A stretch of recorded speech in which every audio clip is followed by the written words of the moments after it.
And having streamlined the process a bit of wandering through this city, the most important thing that's left to do, really, is to go visit the various shops.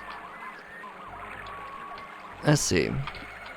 There's a trainer somewhere in this corner right here. Or like in the northwestern district of the map. No, northeastern, sorry. There's a trainer right here. The house is set up in a very Spartan style, at least the visible part. You can sort of talk to this battle-scarred old furry man, and he'll teach you the arts of close and long-range combat.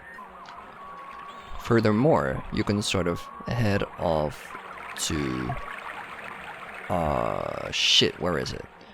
There we go. There's a little additional shop here, which is a weaponsmith, and sort of sells some very, very high quality goods. He can repair your stuff, and he sells like very, very good weapons, which are sadly all Isekai, and as you can tell, most of this stuff costs a lot of money.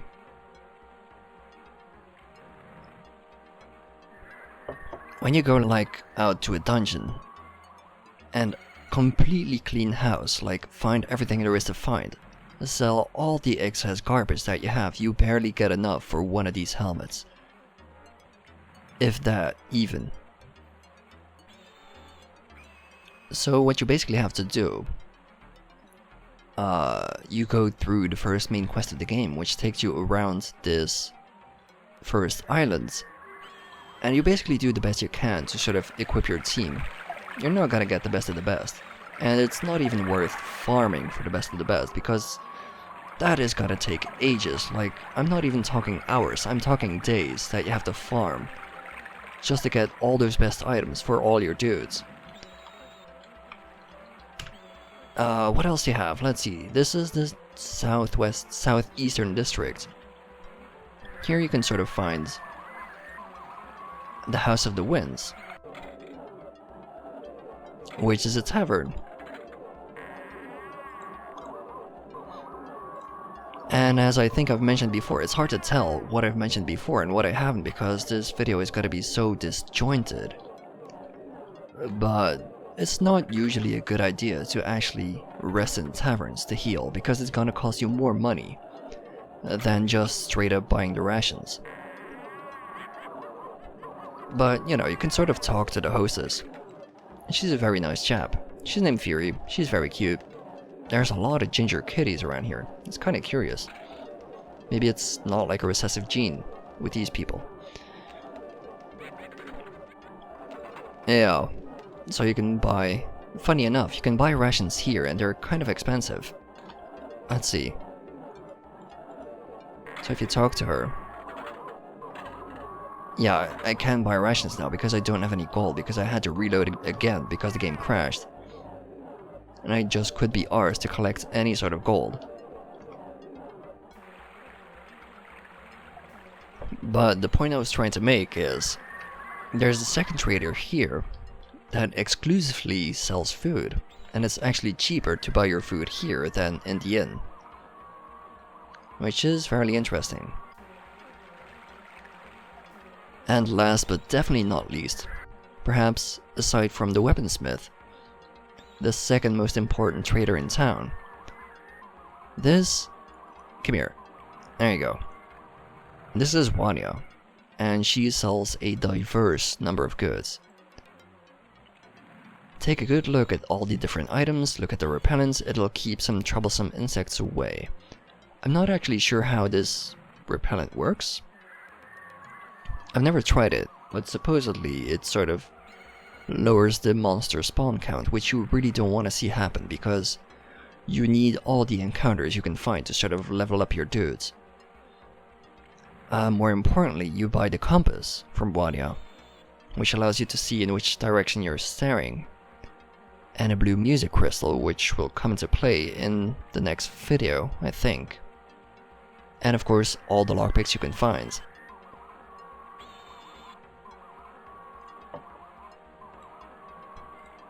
And that's pretty much the most... Oh no, there's one thing I forgot. Here. I'm just sort of pretending that whoever is watching this doesn't know how this game works. So, if you go in this corner, try to open this chest. She tells you that you can buy some strange weapons for 45 pieces of gold. It is really worth doing. There's basically a bunch of human gear, which of course you can't buy otherwise. But they're bought very cheaply, so you can get some basic equipment for both Tom and Rainer in this early stage of the game. And that's about everything. Usually when you take things a bit slower, sort of talk to everybody you can run into, the day of the festival is gonna come faster than you want it to. But since I rushed things a bit, you know, now I sort of had to wait around. And there you have it. We should go to the festival that Sebaina invited us to. And thus we head off.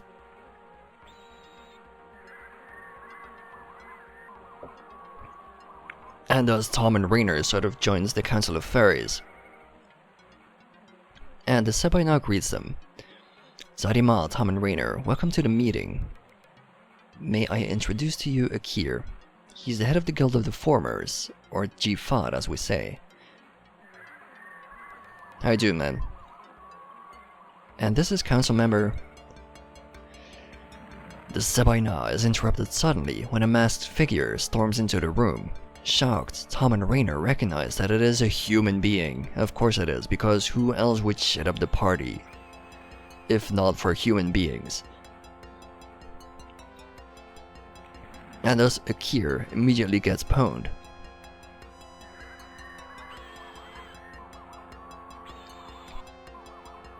Akir is dead. May he live with the goddess. Yeah, he got struck right in the chest. You shouldn't really immediately die from that. He still has a chance if you do like the CPR thing. Maybe he's struck right in the heart, who knows. We must act swiftly. Send for Dreer, the Styric for Human Affairs. Honored council members, Breed, my nephew, please go now. I'm sorry that the ceremony has had such a tragic outcome. And thus she sort of pulls us off to the side. Because, you know, we're humans and we have to sort of deal with the human shit. This is a difficult time.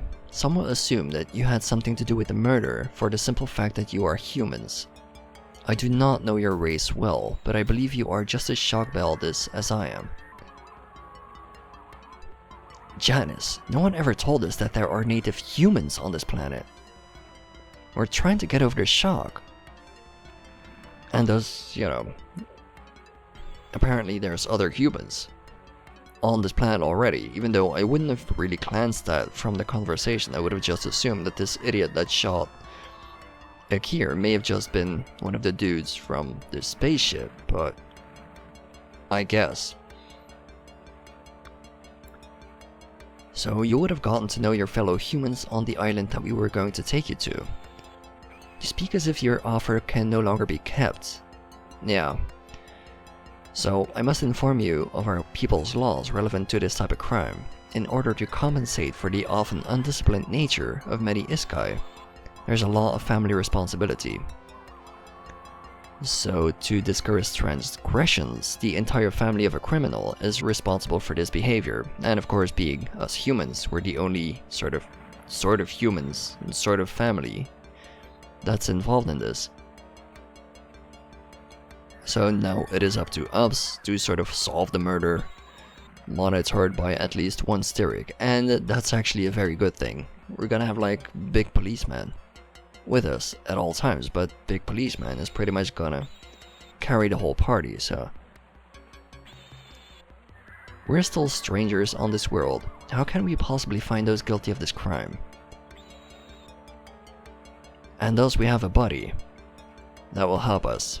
I can only wish you good luck in the hunts for the fugitive murderer and whoever gave him his orders. And she's pretty convinced that this was an ordered attack, because the murderer belongs to a human race who are famous for their assassinations. Because of course we are, why wouldn't we be? We're pieces of shit that way. These people seldom kill for their own interests. You should talk with Frill. I've heard he's in the palace again. Surely he is on his way here. And here comes Dreer. Dreer, the big good man. This is Dreer. He is an absolute unit. Zarima, Sebaina Janus. Zarima, Dreer. Have you been informed of Akir's murder? Yes, and he looks kinda shocked, doesn't he? I'm sure you've heard of Tom and Rainer, our visitors. They are strangers here, and they need your help to solve this crime. And thus this dude pretty much becomes our bestest buddy really fast. We should probably talk to Sebai Giz Frill first. He can certainly tell us something about the murders human tried. And thus we head off to Frill's room, which I think I've mentioned. He wasn't at home because he sort of hangs out in various locations of the world to learn things, because he is the eponymical scholar. And this is Frill. I served the council as a scholar in history. What horrible events you had to go through. I'm sure it's not easy for strangers to be subjected to our laws. Yeah, boo-hoo to us. One of you guys got killed, but boo-hoo to us, right? I know you're pressed for time, but just to satisfy my curiosity, I would like you to tell me the story of how you arrived here. And thus, Tom immediately becomes a waterfall of information yet again. Tells him everything. And, yeah, Frill can basically do the same. The music makes it sound like there's like a certain sense of urgency, but there really isn't. At this point, you pretty much have free reign over the city again. The only difference is now that you actually have Dreer, which knows how to fight, as opposed to those other two weenies. From your title, I take it that you've gone through the Sebai ritual 20 times. Therefore, are you actually over 600 years old? Yeah, this guy is very old. It is my knowledge which keeps causing the council to make me a candidate. And apparently, I mean, I get that. I would love to be that kind of dude that just sort of sits back and observes everything that's going on without really getting in the way. Like, spend your life hundreds upon hundreds of years not really, you know, doing anything active with your life, but just sort of observing and absorbing everything that goes on around you. That, I would love that. That would be interesting. That would be an interesting way of spending your life. So, Frill can also tell us of the other humans, of course. The time when humans first appeared is hidden in the darkness of history, even for me. But you know, the darkness of history means 600 years, so that's actually not that much considering how old the human race is. Relations between humans and Iskai have not always been peaceful, especially during the early centuries. There were repeated wars. Apparently these early humans considered it normal to take territory by force, yeah. Color me surprised.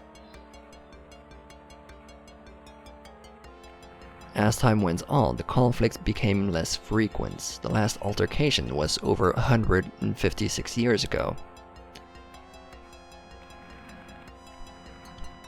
Our race is inclined to forget quickly, while humans have changed their ways somewhat. Well, yeah, you should be happy about that, because they can change right back at like a moment's notice.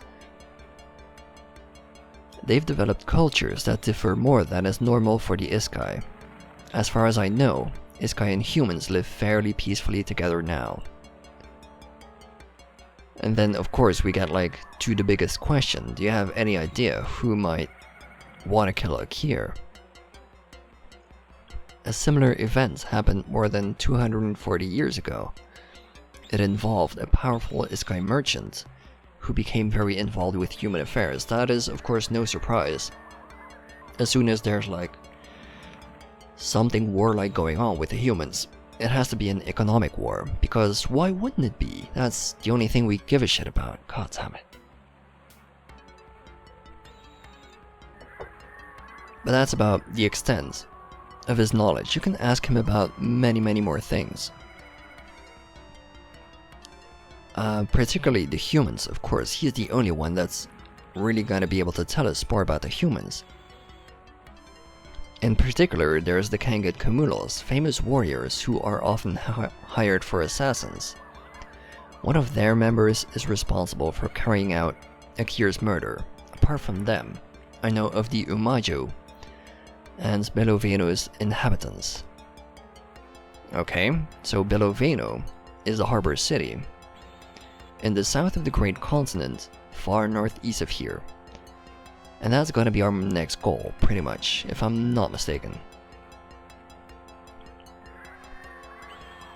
The city lives primarily from trading, if I remember correctly. Dreer's mother is from Beloveno, so he's gonna be able to tell us more about it. Eventually, in like the beginning stages of the game, Dreer doesn't really care for small talk, but once you get a bit further, you know, he becomes a very nice chap.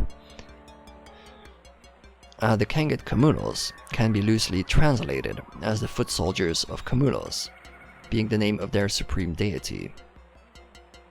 As far as I know, they are divided into two groups, warriors and mages. Yeah, basically these guys kick ass, that's the idea. Exactly where they are found is one of their secrets. Apparently they are convinced that they are the only ones who maintain their forefathers' true warrior ideals. Oh, great.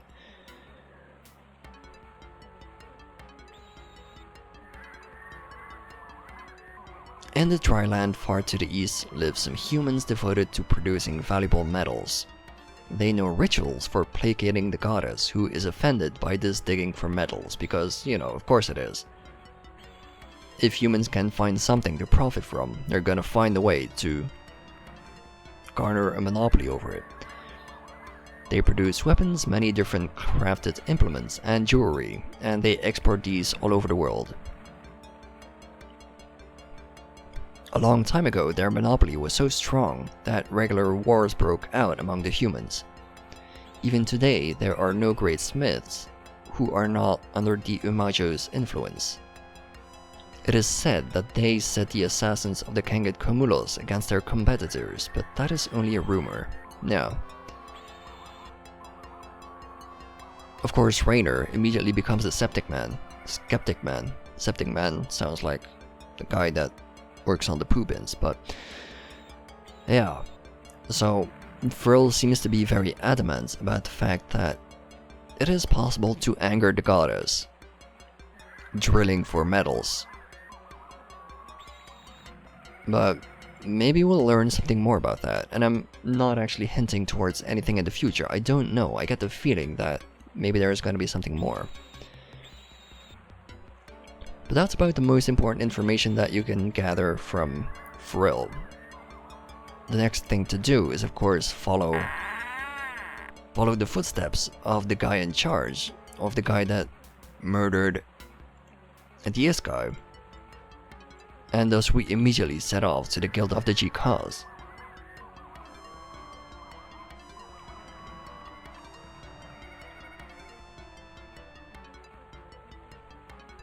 The murderer can't be found on the street, and so everybody enters the house.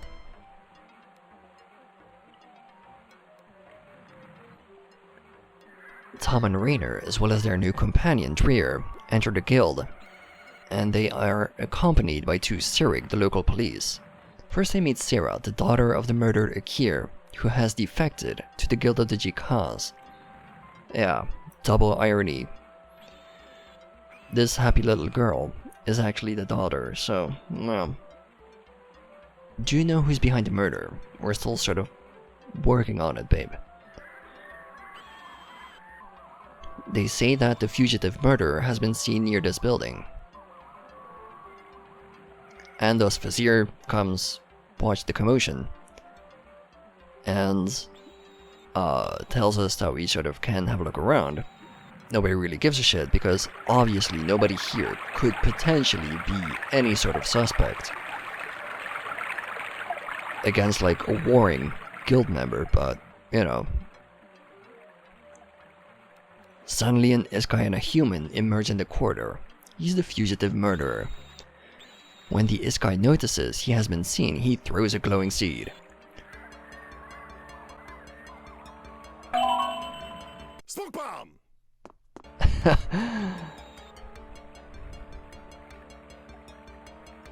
I'll need some time before they can see anything after the blinding light, so basically, this idiot sacrificed himself for the human, which is very, very foolish, but in the meantime, he did manage to escape. Through a window again. Now, maybe you should stop building houses with windows. Have you thought about that?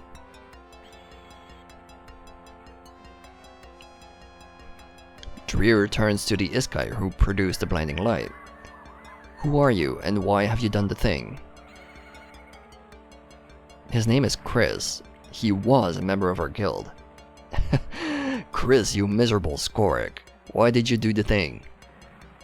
And then sort of Chris, he's a bit of a weenie. He looks like a bit of a weenie. And he sort of acts like Vizier gave the order. You paid to murder yourself, so yeah. Palace intrigue, here we go.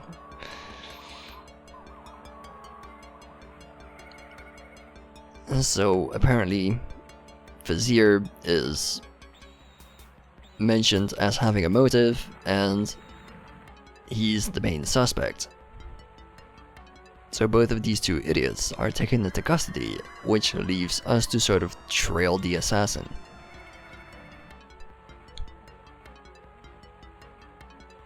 We almost had a murder. In any case, he's no longer in this house. Perhaps we can still catch him somewhere in the city. Good, Dreer, we'll go. But one more thing. What's the story between Vizier and the murdered Akir?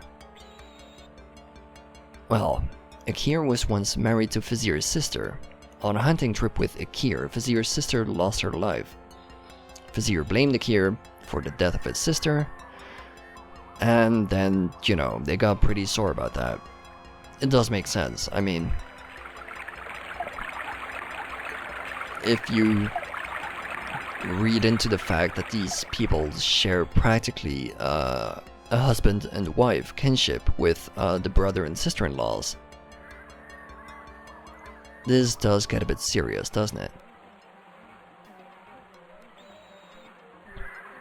Zarima Dreer, a cattle breeder, just came into the city, who says he saw the Kangat Kamulo's murder go into the ruins of the old former center. The old Argim, yeah. And thus, that is our next stop.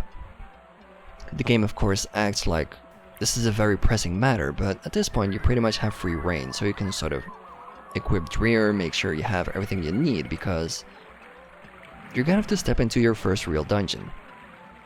And this is about where I will meet you guys for the next video, I think, if I'm not mistaken. This is the part, up until the last part, that I lost through the crash with my video codec thing. I don't know what happens, but, you know, I whiffed it. And thus I will meet you guys next time, hopefully back with my normal save game, to see more of Albion.